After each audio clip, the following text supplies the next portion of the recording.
রাস্তাঘাটের বেহাল দশা নিয়ে নাগরিকরা কথা বলছেন, কিন্তু জনপ্রতিনিধিরা কোনো উদ্যোগ নিচ্ছেন না, এমনই অভিযোগ উঠে এলো বাধারঘাট থেকে। নাগরিকরা সরাসরি সংবাদ মাধ্যমের মুখোমুখি হয়ে প্রতিক্রিয়া ব্যক্ত করেছেন। যে বিষয়টি নিয়ে আমরা আজ আপনাদের সঙ্গে মিলিত হয়েছি, সেই দৃশ্যে আপনারা দেখছেন বাধারঘাট এলাকার সেই দৃশ্য। সেখানে 47 নং ওয়ার্ডের অন্তর্গত রাস্তাটি বেহাল দশায় পরিণত হয়েছে। স্থানীয়দের দাবি, নবদিগন্ত থেকে বেলতলি পর্যন্ত যে রাস্তাটি রয়েছে, রাস্তাটিকে সংস্কার করা, রাস্তাটিকে আরও বেশি উন্নত করা এবং নাগরিকদের কাছে বিভিন্ন সময় যে প্রতিশ্রুতি দেওয়া হয়েছিল, সেই প্রতিশ্রুতি মোতাবেক রাস্তাটি যথাসময়ে সংস্কার করা হচ্ছে না বলে দীর্ঘদিন ধরে অভিযোগ করা হচ্ছে।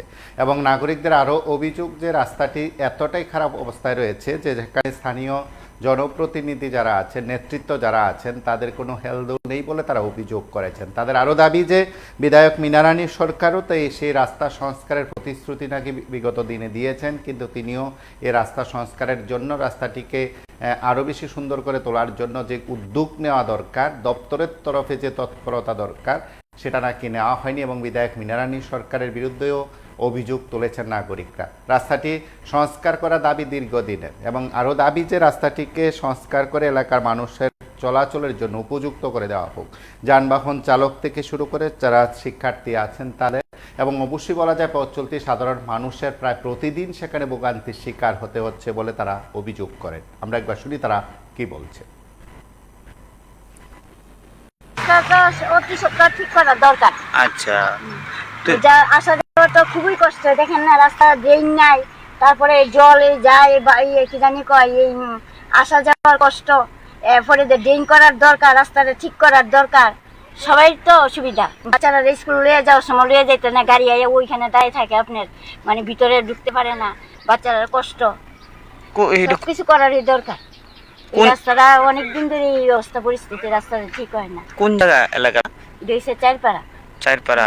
এদিকের বিধায়ককে মিনাদি, উনি ওনাকে জানাইছেন এই কাজটি করণ লাগে? কি কয় উনি? জানে তো, কইছে করব কতদিন হইছে? এই তো তারা এই সরকার আবার তো কইছে করব। তো আছে কত বছর? আজকে তো কয় বছর হইলো এটা নিয়ে তো হইছে। হ্যাঁ, এটা তো 5 বছর করা হইছে। রাস্তা খুবই খারাপ। এদিকে সব দিকে রাস্তা কি এরকমই অবস্থা?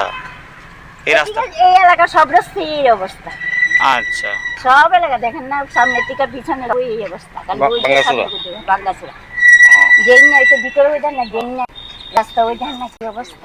অনেকদিন দিয়ে করবো তো শুনি না, করার তো সরকার তো কয় সব দিকে উন্নয়নের জোয়ার বইছে, কি বলবে? উন্নয়ন করতেছে সরকার, খুব উন্নয়ন করতেছে, উন্নয়ন করতেছে। তারপর বেকার সমস্যা কমতেছে, দেখেন না, চাকরি বাকরি অনেক হইতেছে, সব কিছু হইতেছে। ঠিক আছে। নবদিগন্ত থেকে বেলতলা, এই টিটের আগে রাস্তা ছিল প্রথম টিট সোলিং। এই টিটের পরে এই রাজ্যে নতুন সরকার গঠন হয় দুটামল। ওই দুটামলের এমএলএ ছিলেন বাধারঘাটের লোকাল দিলীপ সরকার, তৎকালীন এমএলএ। উনি একসময় পিডব্লিউডির ডেপুটি মিনিস্টার ছিলেন। ওনার সময় এই রাস্তাটা পূর্ণ সংস্কার হয় নবদিগন্ত থেকে বেলতলা পর্যন্ত। তারপরে থেকে আর এরকম কোনোভাবে সংস্কার হয়নি। বিগত 30-32 বছর যাবত এই রাস্তাটা পড়ে আছে। বিগত 2018 সালে বিজেপি ক্ষমতা আসার পরে আমরা ভেবেছিলাম এই রাস্তাটা হবে, কোনো সংস্কার হয়নি। বিগত কিছুদিন আগে, মাস 2 আগে সংস্কার শুরু হয়ে বন্ধ হয়ে গেছে। আপনারা দেখতে পাবেন কত রাবিশ রাস্তার এখানে সেখানে ফেলে রাস্তা সংস্কারের কাজ করার চেষ্টা করা হয়েছিল। কে বা কীভাবে টেন্ডার হয়েছে আমরা এলাকাবাসী কেউ জানে না। এই রাস্তা নবদিগন্ত থেকে বেলতলা অবধি খুবই খারাপ অবস্থা। এই রাস্তায় প্রতিদিন হাজার হাজার লোক এই রাস্তায় চলাফেরা করে। সামনে একটা দুর্গা উৎসব, মহা উৎসব বাঙালির কাছে, আমাদের কাছে, রাজ্যের মানুষের কাছে। তো এই পরিস্থিতি এই রাস্তা চলাফেরা অযোগ্য হয়ে গেছে। গাড়ি, বাইক, স্কুটি কেউ এই রাস্তা দিয়ে সঠিকভাবে চলাফেরা করতে পারছে না। যে কোনো সময় একটা মহা অ্যাক্সিডেন্টের সম্মুখীন হতে পারে সাধারণ মানুষ, এবং এখানে একটা দুর্ঘটনা ঘটলে সাধারণ মানুষেরই ক্ষতি হবে প্রথম। এই রাস্তায় আমরা সবাই চলাফেরা করি। আমরা অনেকভাবে অনেক কাছে গিয়েছি, কেউ এই রাস্তার কোনো পূর্ণ সংস্কার করার সদিচ্ছা প্রকাশ করেনি, এখনো অব্দি কাজ করার চেষ্টাও করেনি।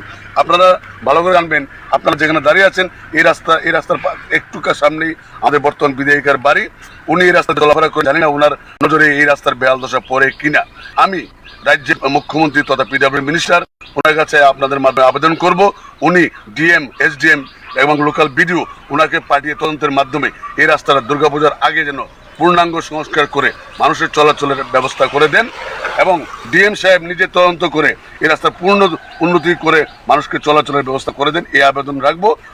বর্তমান বিধায়কের কাছে আবেদন রাখবো উনি যেন ওনার সরকারকে এই আবেদন নিবেদনের মাধ্যমে এই রাস্তাটা পূর্ণ সংস্কার করে দিয়ে মানুষের এই দুর্গতি থেকে মানুষকে মুক্তি দেয়। সরকার থেকে তো বলা হচ্ছে যে এখন আর সব দিকে উন্নয়নের বার্তা চলছে, তাহলে আজকের খুদ বিধায়কের বাড়ির সামনে রাস্তা এরকম অবস্থা, এটা কি বলবেন? এটাই তো রাজ্যের মানুষের কাছে একটা বড় প্রশ্ন যে বিধায়কের বাড়ির সামনে না, শুধু সর্বক্ষেত্রে আপনি যাবেন ডেভেলপমেন্ট বলতে সবটাই জিরো। ওরা মুখে যেটা বলে এটার কাজে কোনো পরিণতি নেই। আপনারা নিজের আজকে সরজমিনে দেখে যাচ্ছেন এই রাস্তার কি বেহাল দশটা। এইরকম ভাবে গ্রামাঞ্চল, এটা তো আপনারা জানেন, আপনি যেখানে দাঁড়িয়ে আছেন এটা 47 মিউনিসিপাল কাউন্সিল ওয়ার্ড।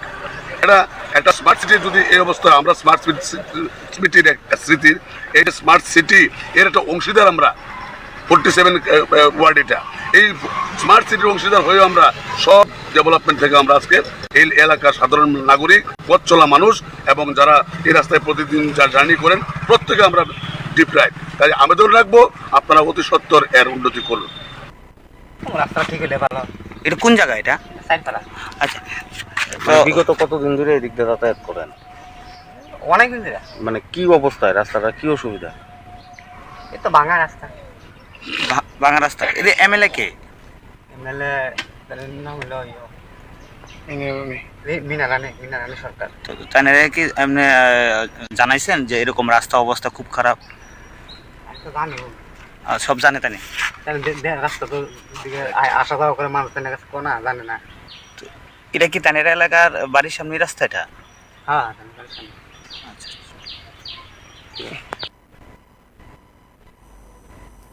আপনারা শুনলেন সেখানকার নাগরিকদের কি বক্তব্য, নাগরিকরা কি দাবি করেন। তারা মুখ্যমন্ত্রীর হস্তক্ষেপ চেয়েছেন। রাস্তা সংস্কারের দাবি বিভিন্ন জায়গা থেকে প্রায়শই উঠে আসে।